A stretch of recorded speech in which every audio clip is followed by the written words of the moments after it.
For the first time in years, 14-year-old Amy says she feels free a month after Australia introduced a social media ban for teens under 16. Her life has changed completely. "I'm disconnected from my phone," she says, describing how her daily routine has shifted in ways she never imagined. In the first days of the ban, Amy still instinctively reached for Snapchat every morning, even though she couldn't access it. By the fourth day, when 10 major platforms, including Instagram, Facebook, and TikTok, were blocked for thousands of Australian children, she began to question the addictive pull of the app. "While it's sad that I can't snap my friends, I feel free not worrying about my streaks anymore," she wrote in a diary she kept during that first week.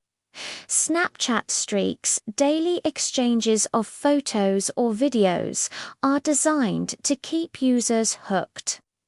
Amy, who first downloaded the app at age 12, often checked it several times a day. But by day 6, she had redirected her energy to running and other offline activities.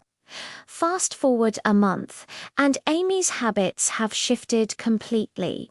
"Opening Snapchat would often lead me to Instagram and TikTok, and I'd lose track of time," she explains. "Now, I use my phone only when I genuinely need to." The government hopes the ban will help teens spend more time offline, engaging in activities like sports, music, or reading, while protecting them from online bullying, predators, and harmful content. Tech companies that fail to enforce the ban risk fines up to $49.5 million Australian dollars. But not every teen has had the same experience. 13-year-old Aahil still spends about 2.5 hours a day on social media by using fake birthdays to bypass the restrictions.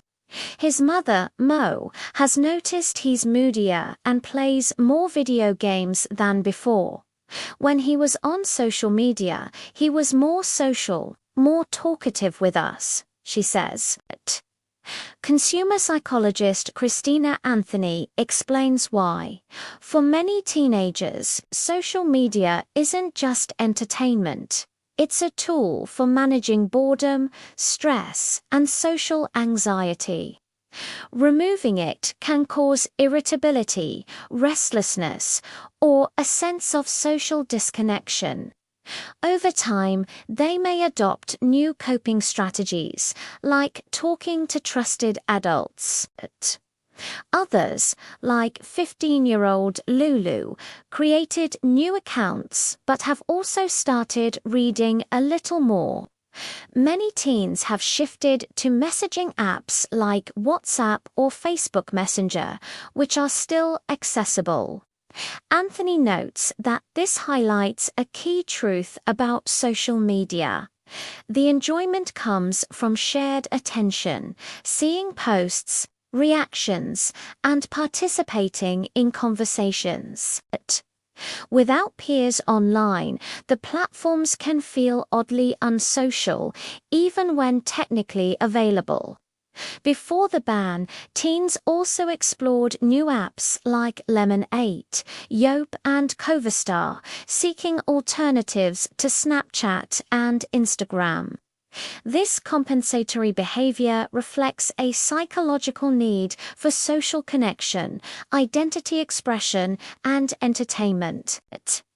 However, interest in these apps has now dropped, and VPN downloads, which temporarily surged, have returned to normal levels, showing that workarounds are only a partial solution.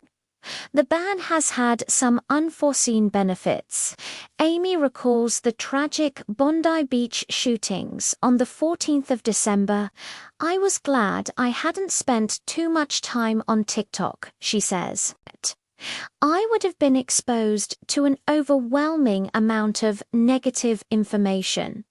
Her mother Yuko adds that Amy now enjoys spending more time alone and seems content. Australia's social media ban is reshaping teenage life. For some, like Amy, it offers a sense of freedom and control over their time. For others, it creates new challenges in communication and social engagement. Experts agree that the long-term effects will depend on how teens adapt, find alternative ways to connect, and balance offline and online worlds.